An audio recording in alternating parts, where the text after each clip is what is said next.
I know, it was great.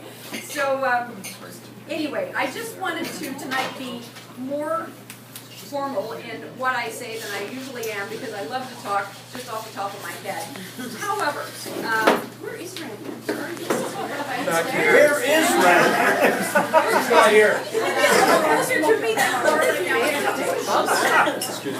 Where is Randy? Where is Randy? Oh, I think not. So everybody knows that the reason we're here tonight is because Randy won the Dalton Camp Award for essay writing in 2014.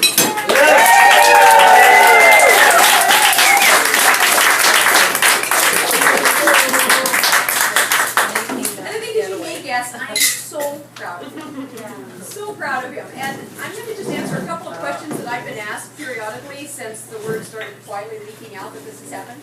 Randy is the 2014 Dalton Camp Award winner, not the 2013. And I say that because when you go to the Dalton Camp Award website, you might notice that there isn't any information about the 2013. And quite frankly, I care not. But what I can tell you is the 2014 award winner will soon be highlighted. You can read his essay. It will be available for reading.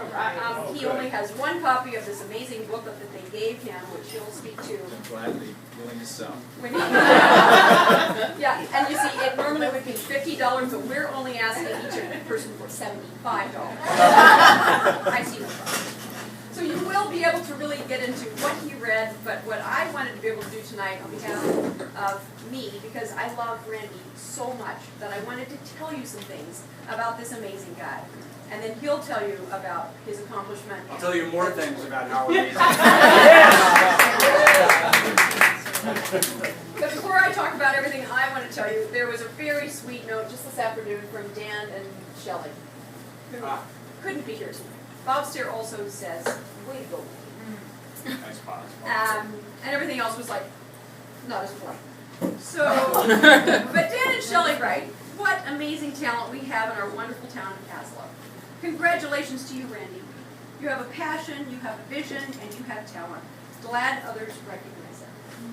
We were sweating away in the city, we are sweating away, poor things, in the city of Granada, Nicaragua. Oh, I know, I'm sick about it.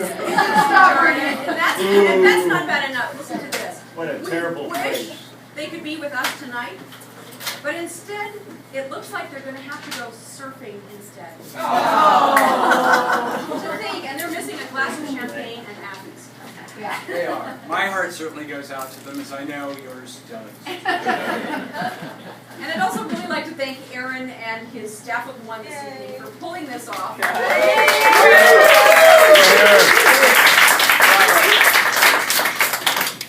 It's become eminently clear to me this evening that I may be an organizer, but I am not a planner. By the way, the pasta is ready in case anybody's hungry. Oh, did Naya get hers? Naya. Like now. Jeremy got Feed the this. kids. Good. All right, right on. So I wanted to say about my darling husband. We have Randy has been an interesting individual since the day he was born. His mom and dad were here, and many of you know them, and they are also just bursting about this. They would tell you, especially Garfield, many, many stories over and over again about what interesting and individual kid this fellow was from the day he showed up. He's the oldest of 3 kids. And this individuality really began early. And I mean, I've been listening to these tales for the last 20 years, but it's really coming home to me because I am so thrilled that he's received this unexpected accolade for what he's so naturally good at. He's an exceptionally fantastic writer. And I love that lots of people now understand that. But here's a little bit about Randy. He's been a different sort of guy his whole life, and he's followed his own path, starting from the very beginning when he was just a little guy. When he was in the 1st grade, his appendix burst, and it was very serious. And it was like, what, Christmas Eve or your birthday? Something. It was Christmas Eve. It was Christmas Eve. And he lived through it, and he had 2 doctors named Fox and Wolf. I love that I am telling his stories. And you can imagine when you're a little guy and you've almost died and it's Christmas Day or something now, and your doctors are named Fox and Wolf. I think you should probably listen to what they say. Sorry. And these guys told him, Randy, you are the kind of kid that could go ahead President of the United States. And that door opened for him. Thank God. But he swore to me, no more politics ever. But I think that planted the seed in this kid, who was already busy just being a pretty interesting individual guy. So he survived the first catastrophe in his life, and he was told you can be anything you want to be. When he was still in elementary school, he was crazy about listening to the radio late at night, and one of his favorite programs was called Hawaii Calls. And it had all kinds of Hawaiian music, which he still loves. And he's told me so many times how he would really, in fact, lie in bed and weep with longing from hearing these tales of far away and exotic places. And something about this guy, as he came into this life, has always urged him to travel and do different things. And he's always looked for the exotic place to go. In high school, he found out about climbing. And he became instantly passionate. And as a kid of, I think, 12 or 13, he did his passion and followed it for 40 years. And it's taken him all over the world into really dangerous and exciting and interesting and extremely far-off places. And, just try climbing Nanga Parbat and then come home and tell me how easy that was. Along the way, he ended up living and traveling throughout Europe, where he learned every Scandinavian language a guy could possibly learn. He taught skiing, as he's told many of us, to nubile Spanish nannies in Switzerland. And another favorite story of mine is that he was chased down the street by a very irate and angry and jealous baker in, where were you, Copenhagen? Stockholm. You remember. Rolling pins were invented. Some things do not leave one's memory. But I'm asking, I'm yelling to the grate from upstairs down, honey, what town was it where you were chased by the baker with a knife? And he's yelling up, Stockholm. And then Naya says, I was watched. This guy among other things. So he survived being chased by a knife-wielding and irate baker. And when he came down from Nanga Parbat, looking like a hairy monster who'd lost God knows how many dozens of pounds, and was going to go extraordinarily smelly and dirty, he was welcomed as a brother into the home of the people in Kashmir. Thank you. Yeah. I challenge all of us to welcome someone who's yellow and stinking and hairy in our homes, sight unseen, as a brother. Speaks no English. I think it's a pet. And as a young career man, Even if they're from Alberta. okay. And as a young career man, he worked for the Pakistani government as an interpreter, and while doing so, helped form a country like you do of Bangladesh. He was pickpocketed by gypsies while at the Florence Book Fair and lived to tell the story many times. You're so much briefer. I know. I know. He also happened to be, I don't know how he pulled it off, but he just happened to be in East Germany when the Berlin Wall came down. Like, it was like my own local Fourth of God. It's been everywhere. He sat on the National Association of Book Publishers in Canada for 5 years. He has founded and run, I can't tell you how many companies, always at the beginning of which people would say, you're doing what? And you do what? And then they would say to me, what does he do? This has been 20 years of my life, but the point I want to make for all of you is that this has been Randy his whole life. Randy is a very unique and intelligent and individual and ideas-based guy. And when I married him, my friends, starting to get to know this new guy in my life, said, wow, are you ever nervous? And occasionally I say, yeah. But never from a point of view of what the hell's going to happen next, always with the point of view of, I know that whatever happens next, it's going to be cool, and it'll be terribly interesting, and it'll be totally adventurous, because we both like that kind of thing. And systematically and always weaving through this whole path of at least my getting to know him and then learning about him before I got to know him, he's an unbelievably cool guy, and he is one of the best writers I've ever come across. And to have it recognized nationally is such a big deal. It is such a big deal. And the other thing I love to say, and I don't say this to make it seem like it was a big toss-up, but his good writing skills run so deep that when he got the idea, and it was introduced to the idea of submitting for the Dalton Camp Award, this is the kind of thing that he can do with very little effort. Like when I have to write something, it's extraordinarily exhausting and not that great. But his talent runs so deep that that's the part I love. I just love that Randy can do this kind of thing, and he did it well, and he did it well enough to win this very prestigious It's an award. incredible prize. Here.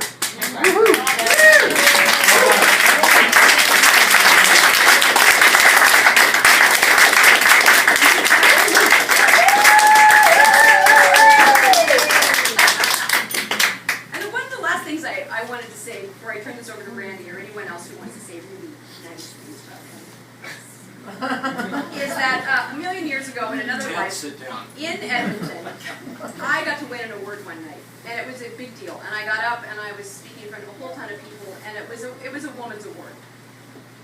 And I got back to the table after saying all these incredibly, terribly appropriate, witty things, and to just rounds of applause. And I sat down and realized the very one person I hadn't said anything about was Randy. And I have all of these years felt so regretful for that. So I just wanted to say, I couldn't do any of the stuff I do if you weren't kicking around. My biggest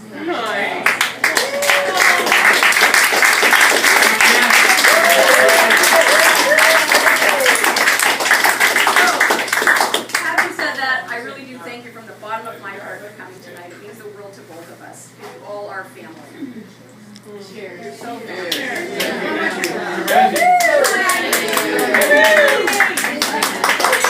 this was meant to be a toast, so I ask you all to raise your glasses in appreciation and to acknowledge the amazing accomplishment of winning the 2014 Dalton Camp Award. Our God!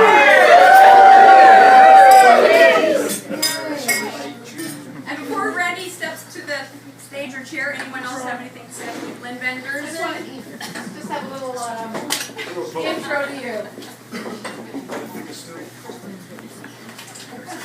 You know, I so wish on Saturday, in Toronto, I'd ask you to write a poem. Here it is.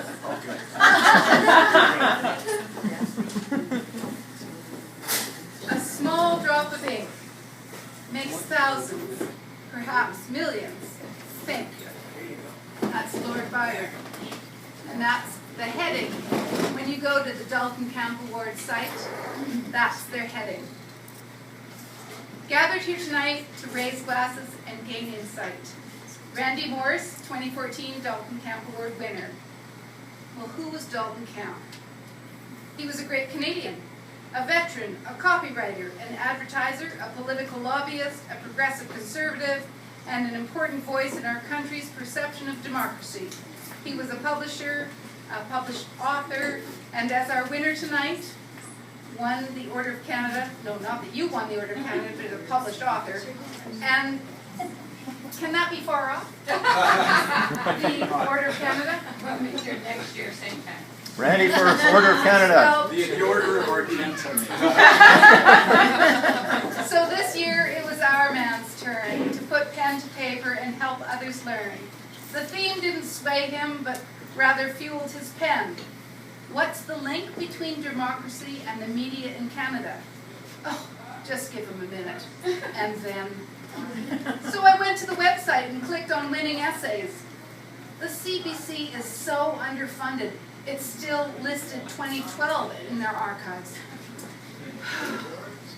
So I wanted to toast Randy using some of his words that got him recognition that he so well deserves.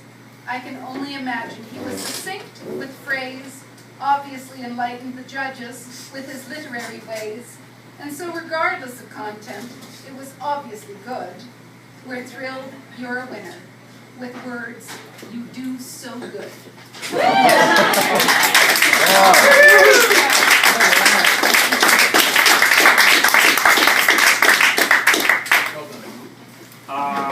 Well, thank you. Wow. Do you want to stand in the chair? No, I don't. Yes, you should. You should. First, I want to, this is faux pas number one with a bullet for public speaking. Never open with an apology. Do you like John stepping up and well, first I'd like to apologize for having fallen on the ice and broken my head. Oh, now I know what Like an happened. amateur, but no. You would never do that, but I have to apologize for my voice. I've got a terrible cold. Yeah, so sorry. Oh, the trials of fame. Fame. Found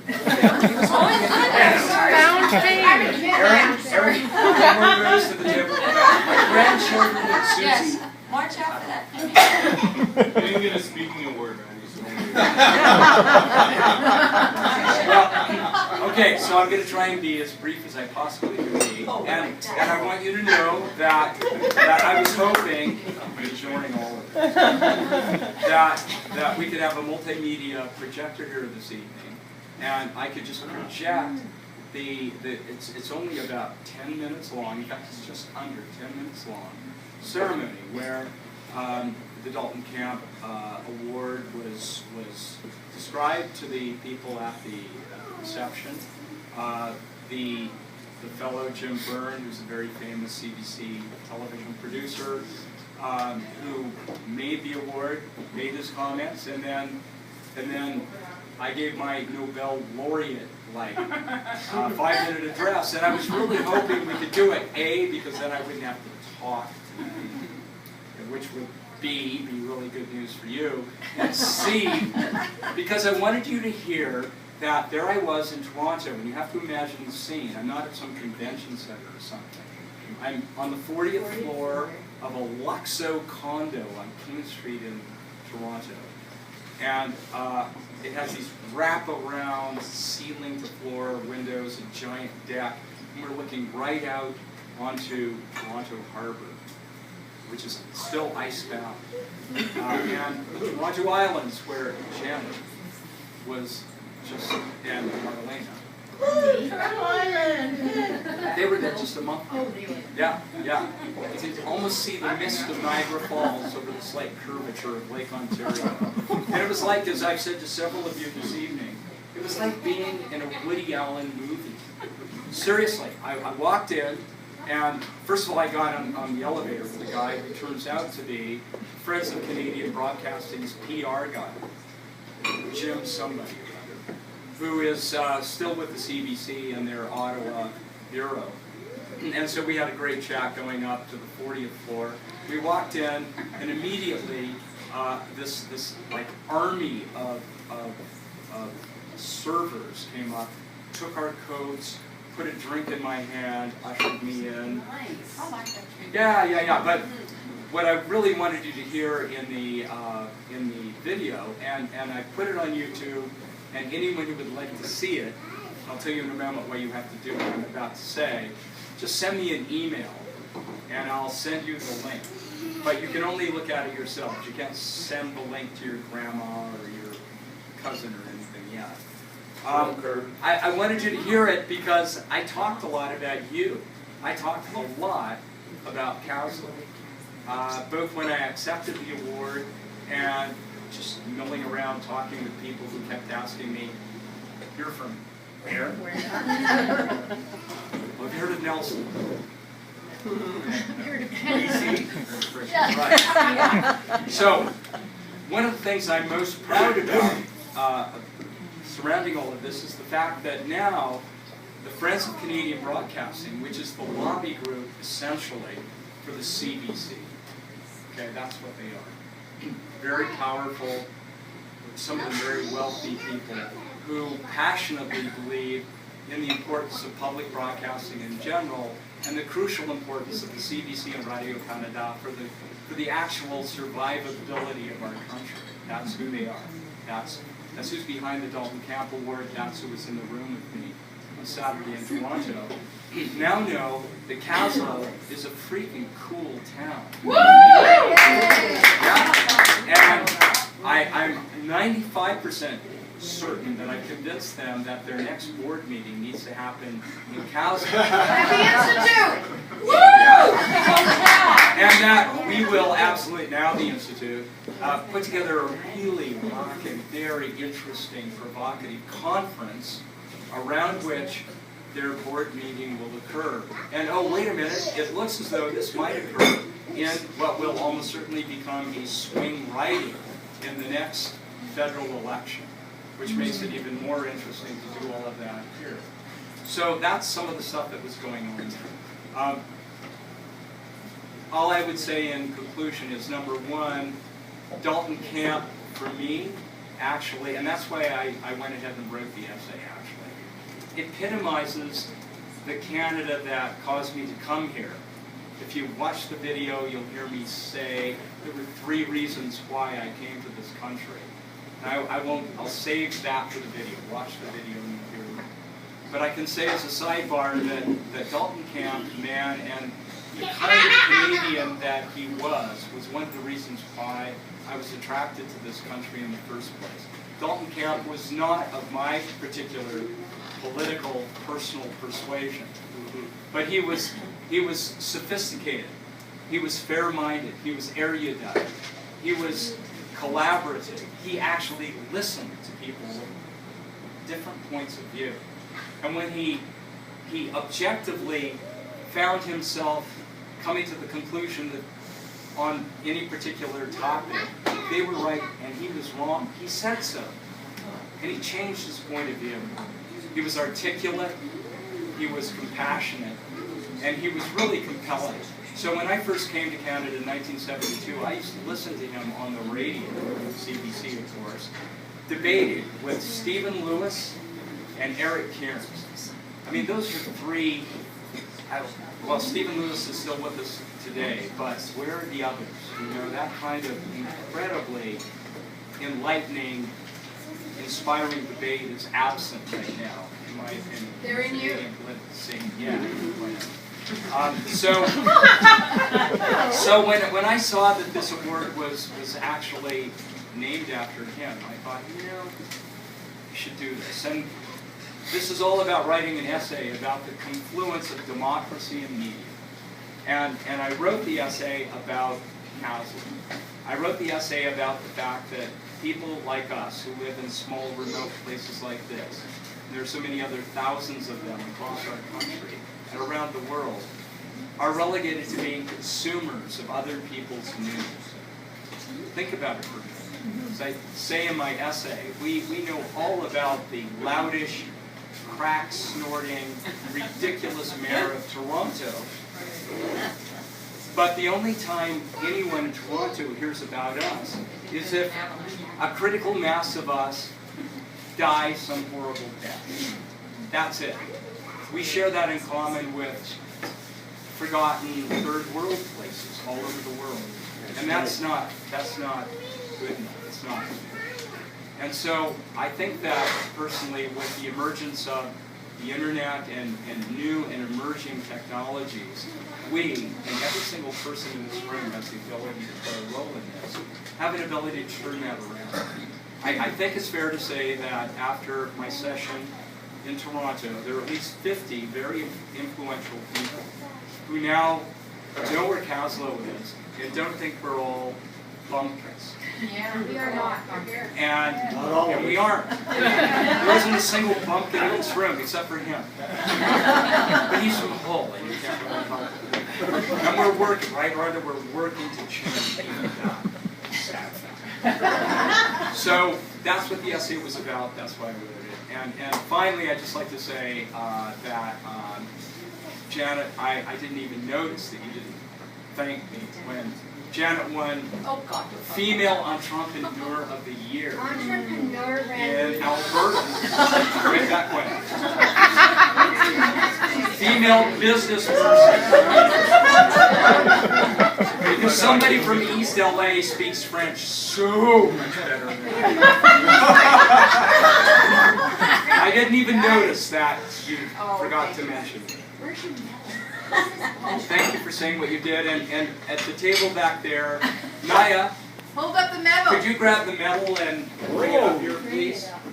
So, I got a bunch of dough for this, so I hope pretty soon you guys will see us driving around in something other than dancing to rusted out Toyota lamp. Thank you. I love that thing. My lovely granddaughter Naya Garfield. A woman created the loonie, and most importantly, and you'll hear this on the clip, the woman who created a medal like this, that Pierre Trudeau, but with the visage of Norman Bethune, who in China is a saint. In 1973, Dave the Mao Zedong made this medal. Wow. Yeah, it weighs about 10 pounds. I'm going to pass it around. Check it out. Make sure it ends up on that table back there. Ted. What's up, Thank you all for coming. Yeah, we got it. Randy, Blair, can you read the first paragraph? Can we just hear the first paragraph? Please, can we? Oh, yeah. Just the first paragraph. Sure. Here's the first paragraph of my essay, read by the one and only Blair M. I was just thinking that medal would go perfectly with my jacket. It would. Sag. I think it should be a belt buckle. I'm thinking medallion. No, medallion. Gold chain. Gold chain. Yeah. So Meadow Creek belt buckle. Seems like life's reading. What's on your head? Put on your head, They're not reading glasses. They're not reading glasses. Okay. It starts with a quote. Social media isn't journalism, it's information. Journalism is what you do with it. C.H. Shivers, correspondent for the New York Times. I'm writing this on a typical autumnal early morning in Kaslo, a tiny village of 1,000 souls tucked into the heart of British Columbia's alpine West Kootenays. The old maples that march away from my window down toward Gunmetal Kootenay Lake are busy shedding their yellow leaves, aided by a brisk wind blowing from the Purcells. The high-altitude picket line protecting us from the outside world and its hordes of nouveau riche Calgarians.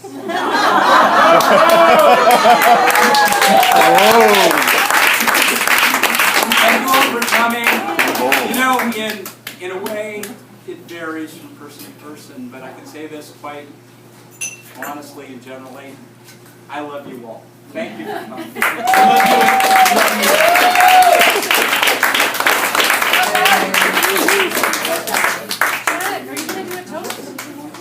I thought I did one, but let's You not. did. Well, you need to have us all drink together. Oh! Thanks.